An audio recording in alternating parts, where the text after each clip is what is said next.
this is gonna be a real quick room tour because I'm literally on my way to the airport. I was in room 8 of Royal Apartelle. So, show you around here. Turn off this flash. Off. So here we go. We got closet space. Lots of mirrors. See mirror. The bed. Painting here. Little table.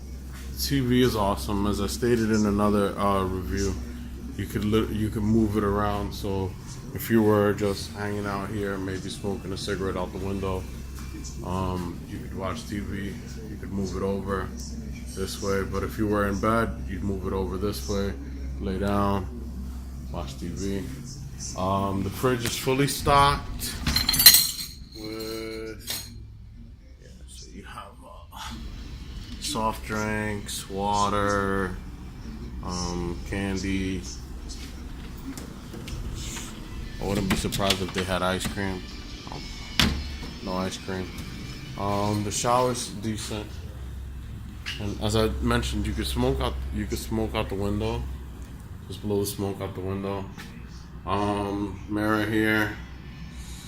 Sink, toilet, and a shower. Shower's pretty good as well. It's not the best, but it's not the worst for sure.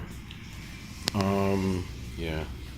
My girlfriend says that the tiles look old, but it's a nice place. I can't complain.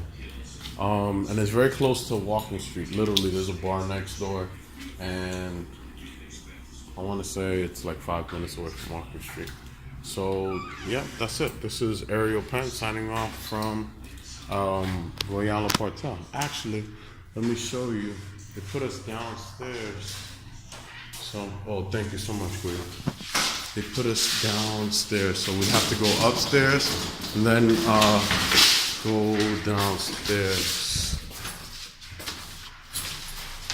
which I'm gonna show you now.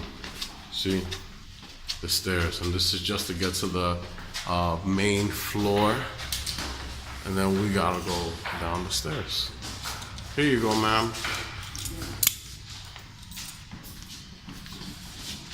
So this is Ariel Penn signing off. Adios.